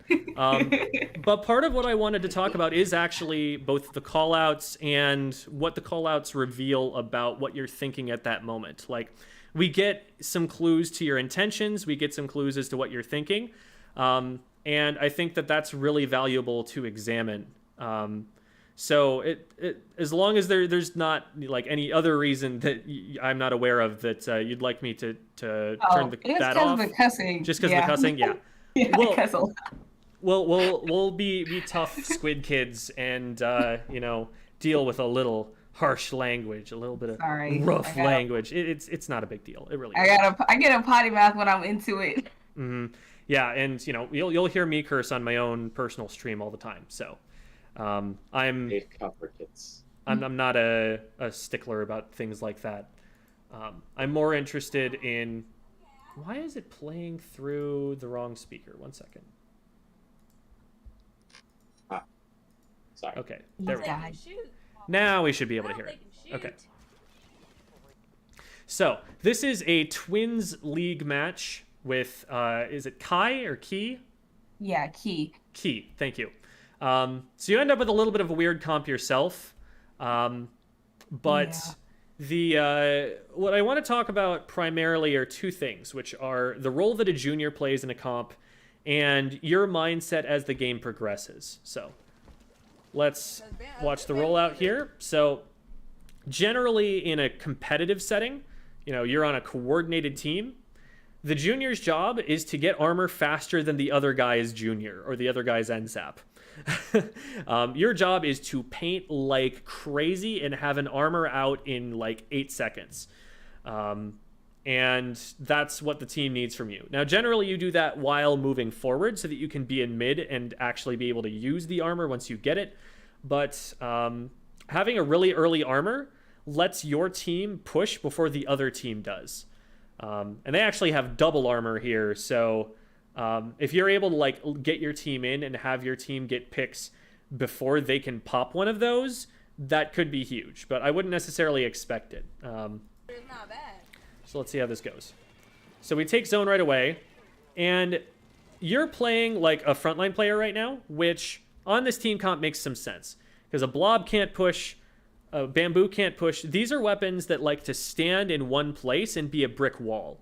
But a brick wall can't walk forward at you. You know, a brick wall can't hurt you unless you run into it. So your job is to kind of run forward and make space so that they can walk forward a little bit and hold that space as the frontliner. I would also balance that, though, with the fact that you are arguably the strongest painting weapon out here. The blob has another argument for it, but out of all the weapons that are out here, you probably paint more than anything on the enemy team. If you go down, your team is losing a lot of painting power. So you need to remember to value your life, both because you have a lot of painting power and because you have the team's armor that will allow them to push up more aggressively than they normally can. Wow. So you tend to see, you know, junior players playing like that supportive role, that I'm going to stay alive, I'm going to paint the map, and then only when we have that advantage of having the armor, only when we've got one down, am I going to actually rush forward and try and go for picks and stuff. There's a there's a great exchange I remember on Twitter from a really, really strong junior player, Splat Lily. Lily has been around forever in the competitive scene. She plays it, or I forget their pronouns, so I'll stick to they. They play at like a Div 1 level. So very, very solid junior to be watching. And there are times on their team where their teammates will say, okay, go ahead, Lily, and Lily gets to go and play aggressive junior. But most of the time, the default mode is not to play the aggressive junior. It is to sit back, paint up, and if anything, to help with a fight, you're throwing a bomb to support your teammate. Bamboo is a line of sight weapon. It has to be able to like not have cover in between it and the other player to hit it. So if somebody's behind cover, that really stifles the bamboo. But if you throw a bomb behind the cover, that flushes them out, that forces them into the bamboo's line of sight. So that can be a way that you help in fights without actually having to get your hands dirty, without having to get in there and, you know, flank them and get behind them. Because the risk you run doing that as a junior is that you get outranged by something. There are a lot of 52 gals, a lot of like K-Pro type weapons. So you've got your Splattershot Pros, your Squeezers. You might run into the Jet Squelcher. Even an NZAP outranges you considerably. And so if you come around a corner, you see someone and they see you and they have a range advantage over you, you kind of just have to back up. You lose that fight. And that's the risk of going aggro with the junior. With the junior, you need to know that you can close range, like get into range of them before you push in to know that that's going to be successful. And that's the one disadvantage that this weapon has. It has Splat Bomb, which is the best fighting sub in the entire game. I would take a Splat Bomb over a Splash Wall with most weapons any day. I think that Splat Bomb is insanely, insanely strong. It kind of in a league of its own among all the other sub weapons. Because you can put that at someone's feet, and if they're jumping, they're dead. If they are not jumping, and they can't paint their feet quickly, they're dead. It's the dynamo killer. You can kill most backlines in the game with just a well-placed Splat Bomb.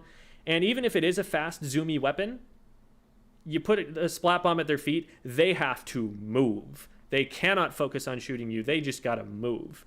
And that can flush them out from behind cover. That can make it so that they have to stall for time. You're stalling for time so you can get your shots on fast enough. Like, I just think Splat Bombs are absolutely bonkers, busted, insane. And the junior having them makes it a much stronger aggressive weapon just for having it. So, but moral of the story here, stay back, throw bombs, paint for armor is your default.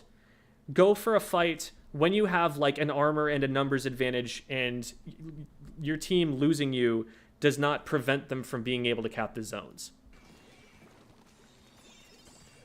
I'm not saying never go in, but definitely think carefully about when you want to go in. Okay, so let's talk about this fight. So I like the double bomb. Double Bomb Junior is actually, I made a video about it recently where I had the people from the How to Get Top 500 video talking about Double Bomb Junior and how they actually think it's probably better to just throw one bomb and then paint and focus your gear on being able to get armor faster.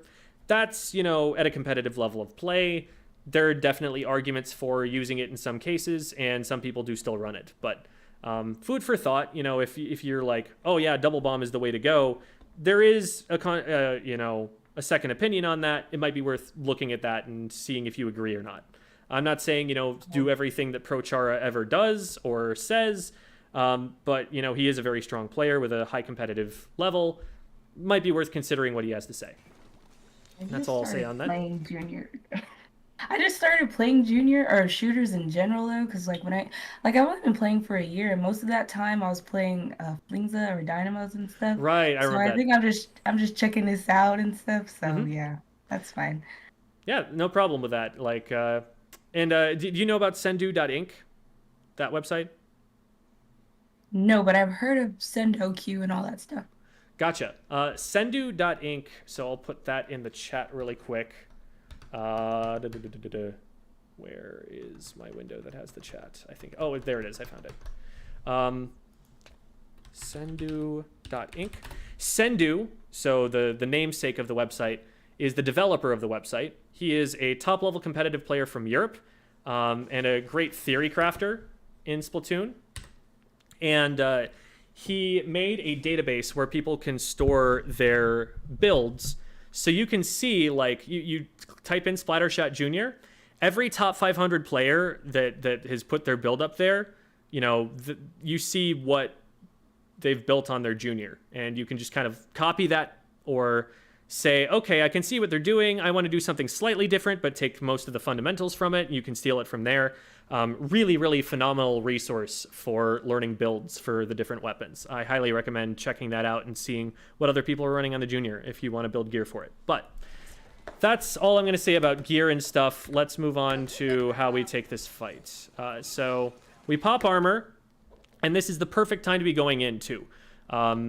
You've got, all of your teammates in a good situation. They're in this kind of semicircle, all looking at your opponents over here. So your opponents are getting flanked. You throw some bombs to try and close them in, and they actually end up going down early. Awesome. So now you're able to push in. In this situation, it's safer to push in on the other side of the pillow. Reason being, if you go... Let me back up just a second. Oh, man, it backed up 10 seconds, I think, instead of 5. So if you push in from this side, from the left side, you can keep the pillow in between you and a longer ranged weapon that's watching you. Whereas because you push around it to the right instead of the left, the jet squelcher is able to get shots on you. And so even though you have an advantage on the Capro, you're forced to start moving. You kind of miss your shots because you're getting shot at by the jet and you end up going down. So just push from the left-hand side where you have the cover, and that probably goes a little better for you. Worst case scenario, they get away, you throw a bomb at them, you still cap the zone, and you're back here being like, haha, I'm a Junior, I outpaint you, K-Pro, haha, nya, nya. And you're able to keep the zone there. You even say there, I overextended a little. So I definitely agree, and the way to not overextend is to think, do I have cover from here? If they get away from me, is something going to be able to hit me before I can hit it? Stingray! Okay, so they're raying. That ends up not getting anyone, I think. At higher levels, you expect a ray is probably going to get at least one pick, unless your team jumps out immediately as soon as it comes out. But you luck out. They don't end up getting your teammates. Okay, so here, when the ray comes out, when the booyah comes out, if you put yourself in this corner here, it's really risky because they could just throw the booyah straight at their feet and kill you. Also, it's great to throw a bomb underneath a booyah bomb. If they throw the booyah bomb far enough away that it doesn't cover their feet, you can often just drop a splat bomb at their feet and they die as soon as they land, which is awesome. But if you want to go for that play, you want to be stealthy. You want to sneak up behind this pillow and drop it down all cheeky like right over here, they could easily see the ripples in the ink as you come over this way. And yeah, it looks like they see that you're about to be near them, and so they throw it at your feet. And now this isn't a bad place to be because you have a teammate over here, but I don't know that you knew that when you moved over to the right. Because I don't think you checked the map on your way over. Okay, you check the map and you see that you have a teammate on the right there. And I guess they don't die, so it's not the worst play. But, like, for all you know, there could be 2 people pushing the guy on the right. Okay, I guess 1 person because you saw someone on the left. But you don't know how much this is painted over here, so you don't know exactly how safe this is. You might have wanted to try and retreat to the left instead. And they do end up actually pushing this guy, so... I think the reason that this doesn't go well is that you just don't have enough information about what's going on the right before you start the push. Might have been safer to just stay on the left-hand side of the Booyah Bomb and, you know, retreat towards safety instead of towards the opponents. But once you got here, what I would do before I try to make this push is paint up a little bit more, and that way, if something goes wrong, I have more of an escape route. Because, oh my goodness, it skips so far backwards when I press the back button, but I'll watch the rest of it. So, like, if you paint up this area or this area or this area before you go, you have more of a way to move around and, like, get away from this. Jumping also doesn't help you because it takes longer before you reach the ground. As a general rule, jumping while shooting is a big risk. You basically only ever want to do that if you're going to splat them by the time you reach the ground. Because it prevents you from having access to your ground movement. You can't be swimming in the ink while you're in the air, and swimming in the ink is the most maneuverable state that you can be in. It's the place where you can get someplace else the fastest. Being in the air, though, someone can just, like, predict exactly where you're going to fall and put shots there right away. And they can paint your feet on the landing, and, like, you don't have very much control over where you go in the air at all. So if you're going to go off a ledge, just fall off the ledge instead of jumping off the ledge. And if you're going to be in enemy ink, make sure you paint before you go over the top so that you have some place to, like, maneuver as you go. Okay. So, still not the end of the world. You guys have a big advantage right now. It's a 4v2. I would be beelining the zone. I know you're trying to get armor, and that's important to do, to get armor. But, like, if you paint the zone, you're getting special charge, and you're also painting the zone. Like, the get the zone call, you could be doing that. And you would be getting just as much armor charge because you're painting over enemy ink while you're doing that. Also, the stuff in middle is the stuff that's most likely to be contested. Like, as if one of them respawns and starts trying to paint over you, well, they're just giving you more ink to paint back over and charge your batteries faster, you know? Painting on the, like, far left-hand side, you're more likely to find stuff that your opponents aren't contesting. You're more likely to find that it's already painted by your own team. So, especially if it's not contested, especially if you have this big numbers advantage, might as well just go and paint mid, because that's going to be tactically useful for your teammates. They're going to be able to use that to swim around and splat people. You're also going to be able to paint the objective from there, and you're still going to get about the same amount of armor charge that you would normally. So, that's my thinking there. Looks like you're making the frontliner play here, sneaking around. Love that you spot that. That's awesome. There's just this tiny little ripple in the ink. If we want to, I'm going to try and... trying to move back by as little as possible. I'm going to slow it down.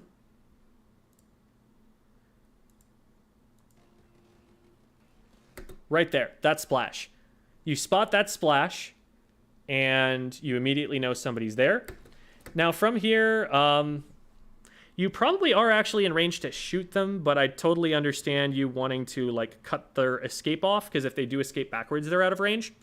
What you might have wanted to do with that bomb is throw it behind them so that they're forced to come forward at you if you're trying to take this fight, because then they back up, and you're not sure where they are anymore. I do like, though, that you run back behind cover at this point. Getting yourself away once you're not hitting your shots is a great impulse, and it keeps you alive. It probably would have been able to get you otherwise. they're out of play once they go over here. I would focus on like getting the zone for maybe like 3 seconds and then turn around and come back and deal with them. Because like think about how long you're out of play here. Let's back up. So you're in play, you pop the armor, and now you've also popped armor. When you pop armor, everyone is a frontliner, you know? It doesn't matter if they're the slowest weapon in the game. They have armor, they should be going in. They should be trying to get picks. Because you only have 8 seconds to work with it while you have it. So, you're going in, you're trying to get this pick. They decide to take your rail. Okay, fine. Like, maybe you paint the rail to get rid of them, but if you swim all the way back here, and I did it to myself again. If you swim all the way backwards, you're taking yourself away from where the objective is, where you can possibly paint the objective. So it's like from 351. Let's count from 351 how long this play delays you. You throw a bomb back at there, but this whole time from 351 to 345, if you just beelined the other zone and capped it, you're scoring during that time.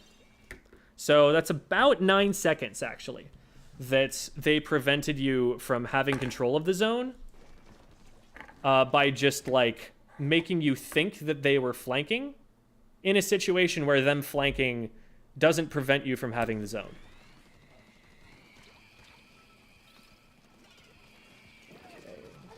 Nice pick. I got you. Well played, well played. Yeah, I like the enthusiasm. So we got...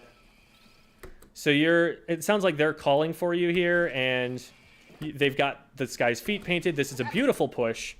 You get your shots on right away, and then you're immediately swimming away and getting away from their teammate. Super well played. I got your back. I love that. I love that. That's that stuff that I like. We laugh, but that's that stuff that builds morale. You know, that's that stuff that's like makes your teammate feel like, oh yeah, all right, we got this. It gets them feeling more positive. And that's awesome to see. Like, if you do something good, if your teammate does something good, pop off. Like, tell them they did good, or tell them you did good. And that'll, you know, kind of bolster them going forward. So, we just missed a bomb. So we're Yeah, focusing. I didn't see it. Yeah, it's covered up a little by the UI. That's a really common way to like not see a bomb. So like it's been on your screen, but it was like up in this little corner right here, and that was the only place you could see it. There was a sound that indicated it was over here, and listening to those sounds can sometimes clue you in, because you know, you're like, wait a minute, that bomb whooshing sound was way closer to me than I want it to be, and then you kind of like look around and check. But I miss bombs like that all the time. I got by the bar. I didn't see it. Mm-hmm. Okay, so your team is 3 down. Hopefully your bamboo is smart enough to not go in and just get themselves killed in a 1v4. Unfortunate. So at this point, you're 1 down. You do have an armor, but you also don't have a lot. I don't know. With your teammates going in, this might be a good time to pop armor, but it's not ideal because you're still in the 3v4. What you really want to be doing with armor is getting a pick and then popping armor and then rushing in with the numbers advantage. Because at that point, that's a fight you can totally win. But if somebody's like, you see Key in like a mountain or like a pool of enemy ink over here. Like, if I'm Key, I don't want to be dropping down there. Because look at how much green ink there is. For all you know, there is someone sharking in this ink, ready to splat you. And even if there's not, if somebody has range on you at all from this position, you have nowhere to run. You can't get anywhere without having to paint your feet first. And that gives them long enough to splat you. So this is a really dangerous drop by Key, and I can totally understand popping the armor here, even though what you ideally want to do is wait for all your teammates to be respawned so that all 4 of them can get benefit out of it. Okay, so let's see here. You pop the armor, and then you paint this. Yeah, I guess you don't have enough ink anymore. What I would like to see you doing, though, is painting a little bit more. Throw 1 bomb and then paint, like Char was saying. Because then you could have had this whole area painted instead of just, like, this one narrow strip here. From here, the jump isn't helping you that much. I would probably just drop down, and that way you can get your feet in your own ink faster. The jumping, you know, if it's giving you access to paint more of the map, then that's definitely defendable. But you're so deep in your own ink right now that you're not painting a lot of enemy ink. The most enemy ink is actually to your left. So you could just like drop down and face left and be painting this a little bit more efficiently. But I love the idea to flank. You go in and coordinate with Key, and that's super cool. From here, and I'm not worried about someone being right there because there's rain here and I've got a blob to my right. So this whole area is kind of under control.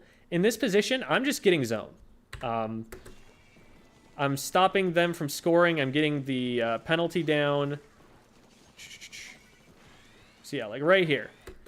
The other thing is that this Stingray is definitely not going to paint. So like, instead of trying to push forward into enemy ink, paint all of this first, and then you can use that color ink, you know, your blue ink that the zone has all turned, to swim forward and aggress more. It's like, look, so let's count back for a second. So it is 134, 53. I think I was trying to get him, and I was hoping Key was pushing up while I was trying to get him. I think You're that's hoping what that was happening. Hoping the Stingray's gonna push up? No. I was hoping that Key was painting behind me to get the zone while I get the stinger. Ah, okay. person. That's what I was hoping, but Key actually goes down here, I think, to the Ray. Right there. Key is down already at this point.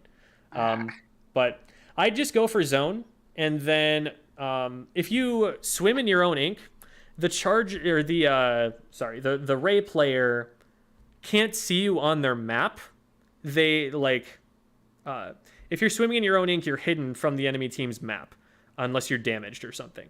So if you just stay in your own ink, they're not really going to know where you are, and they're not going to be able to catch you in time. So you can just kind of paint the zone, then swim away or something, and you'll have already given them a penalty, which is huge. That stops them from picking up where they left off at 54 and forces them to go through a lot more points to get to where they're scoring again.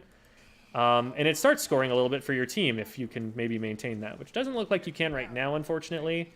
But like, look, they're already at 52 because instead of getting a penalty when we had the opportunity, we left the zone alone. And by we, I don't mean just you. I do mean like the rest of your team as well did not paint the zone. But I think if you add your paint there, you get that for sure. Okay. So here we see the pro coming out, and you're just trying to zone them away from pushing to the right, which is fine. It doesn't look like they're trying to push to the right. It looks like they're trying to just paint the zone, but you're keeping them back a little bit, so that's not bad. Now, if they're smart in mid, they should hear those bombs, be like, oh, there's someone on right, and maybe try to flank you around this way and push the caper around this way. In a coordinated environment, that's 100% what's about to happen, and so this is a really scary place to be. But they are in Duos League. They're not going to do that. H3 tunnels really hard on this player. As soon as they fire one burst, they should be swimming away because you're hitting them with shots at that point. And they should actually get away at this point. You're not dead yet. Oh, thank you. But they run in the wrong direction and run into your teammates, and so you're able to get that pick anyway. So good job on your teammates following up, and, you know, good job like noticing a good fight when you had it. They had better counterplay to it, but you did the right thing overall. All right, and we really want to be getting zone here because they are danger. If they wipe your team right now, they basically KO. You probably get back onto the map in time to neutralize one of the zones, but you don't have time to build specials before that happens. So this right now is like a do or die situation. You need to be capping the zone. And going down in a 1v1 instead of going for that is going to hurt. I don't know how much. Oh, the We'll have to see. got me. I was about to say. Oh, wow. So like this fight right here, let's see, how could we have avoided this? What? He's not dead yet. We take them out. Okay. So from here, the safer place to be painting the zone from is probably going back around your right side. If you go around the left, you know, somebody dropping down from their spawn is going to have your back. So if you go to the right, everybody who's dangerous to you is going to be in front of you, and you're going to be able to see them, and you'll know when to take cover. So that's the advantage of doing it that way. I do like that you're popping armor while you push around here, though. Wow. And when you take this fight, As the junior, I probably just don't want this fight. The weapon outranges me. It kills a little bit faster, I think. Correct me if I'm wrong on the fire rate of the junior versus the NZAP, but I believe that the NZAP is the better fighting weapon in general. The NZAP is also more accurate, which is the big thing. Like, even if you just put it in a DPS race and they splat in exactly the same amount of time, if the junior has a shot that whiffs because of aim RNG, then the NZAP just wins anyway. So I think what you want to be doing here is dropping the bomb right here in the middle, and that way they can't come around the corner before you find cover someplace else, and you just kind of run away. That buys you a bunch of time to cap the zone, and then once you've capped the zone, you have a whole bunch of blue ink at your feet, and you can maybe try considering taking this or having a teammate to help you. It also doesn't help, unfortunately, that the jet squelch was there, and you just didn't have time to know that they were there before you ended up in the engagement. So that is a little unfortunate. I like these bombs because you see that this player might be trying to push to the left, and you keep them out of that zone. Unfortunately, they don't fall for you, and you're 3 down, so you have to keep yourself safe here. You need to keep your armor. I like the idea to jump out because at this point you're too far away from the zone and there's someone in the way, so you want to just jump back and get into a position where you can actually paint. Wow, it's just me. That's crazy. That is crazy. I'm listening for something you say here. Oh, I said it's just me. That's crazy. Right, that's before it, and this is the part right here.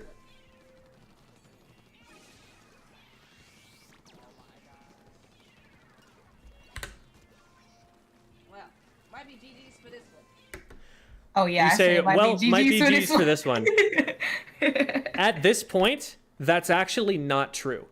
14 ticks is about 7 seconds, so that's about the amount of time it takes to get from spawn out to the zones. You've already got a teammate on the zones. You've got 4 up versus their 4, and one of you has a special. Also, you just popped armor. You have an advantage right now, and you can definitely at least neutralize the left-hand side without having to splat anybody. So keep playing. If you beeline the zone right here, you 100% get there fast enough to neutralize it, and they don't have their points keep ticking down. You could have neutralized probably at like 10 remaining or something like that. You also would have been there to help with the fight on the left. You actually stand a really good chance of actually winning this game, or at least like applying penalty and keeping it going, if you just kind of hold forward and don't give up on the game before it's done. Even in situations where I'm like 1,000% sure that I'm going to lose, I'll still swim forward anyway, just in case, my teammate happens to be someplace I didn't see them and they are able to neutralize the objective. If there's any chance whatsoever of an overtime happening, go for it. Like, say, well, that's GG when the game ribbons are showing up on your screen. Because I think you definitely could have had this. Okay. I am jumping around like crazy. There we go. All right. So generally you did pretty well. You're playing your frontline role. Double bamboo. I'm not really a good front line. Double bamboo, they're going to have a hard time pushing in. But you're taking some positions that are definitely very frontliney. And I think in this case, that's not a bad plan. Now, in some cases, like I said, junior, you want to be taking cover more and throwing bombs and farming for armor more. But given the situation, sometimes you got to make something happen. And there were a couple times where you definitely made something happen. You see that he is fighting someone, you went and were there and were present in that fight. You've got a good awareness for what, at least, your teammate, the one who's in the call with you, you've got a good awareness for what they're thinking and what they're doing. And that's awesome. You keep that up and, keep that with your entire team, and you're going to be able to set up plays as the junior that you might not have been able to win by yourself, but that because your teammates were there and you fought with your teammates, you were able to clean up for them. Remember that your bombs are really strong, and you don't want to just like throw them out there willy-nilly. Sometimes you are actually just like double bomb. Okay, I don't care where that goes. That's just going to paint a whole bunch and we're good. Like maybe place one bomb very carefully and then paint more, and that will save your ink tank better. And that bomb is more likely to be impactful if you just chuck the one out there, if you place it more carefully. And I think that that's going to help you a lot on the junior.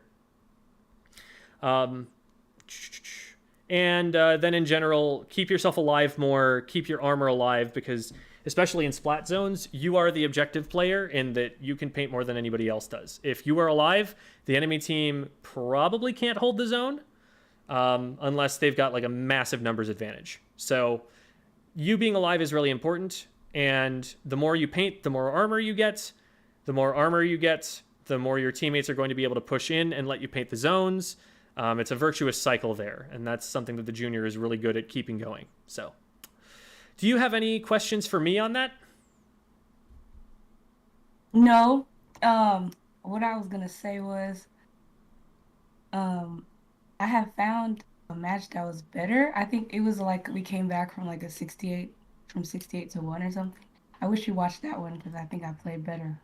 But it's fine. I really appreciate your critiques and everything. Yeah, they were definitely very helpful. I think this is the game, right? Oh no, it was on the other map. I sent you one because I was. You sent me. I think you said like 125 flat, right? Because yeah, but that wasn't even that good. I actually skimmed through some more, and it was like 130. Gotcha. Okay. Around. I would be happy to at some point to like even off stream to sit down and have a look at that one with you if you'd like. I'd be happy to do that. Just hit me up in the DMs, because I kind of did just have to pick one at random basically to choose, and that's unfortunate. Like it wasn't one that you chose specifically for this, so I'd be happy to go and do another one with you just to make it up for that. But for the time being, this is like the first stream in a very long time that I'm actually going to be able to end on time. And I'm excited. I'm hungry. Let's go. So I'm going to probably sign out for the stream for the time being. But yeah, just let me know. I'm happy to do a little bit more with you if there's another game where you think represents you better. And there's more you're going to be able to pick out. Yeah, because this match, with the comp, like you said, I was like, oh, I'm going to probably have to be up in their faces. And I'm really not that kind of player, so gotcha. This match... So it might not have misrepresented how well you did. Okay, that's totally fine. And I'm happy to go and do that for you. But thank you, everybody who is watching on Squid School here. Really appreciate all of you being here and supporting the channel and everything. We'll be back next week. I don't think we actually have a VOD review lined up for next week. So if you are interested in being our VOD reviewee, check out this Discord server right here that I just put in the chats. Find me, Gem, and send me a DM, and I would be happy to organize that and get the footage and everything. If you want something, this is the time to get it. So that's going to be all from me. Thank you on behalf of Bravest Esports and everybody involved. Thanks for watching, and we'll see you next time.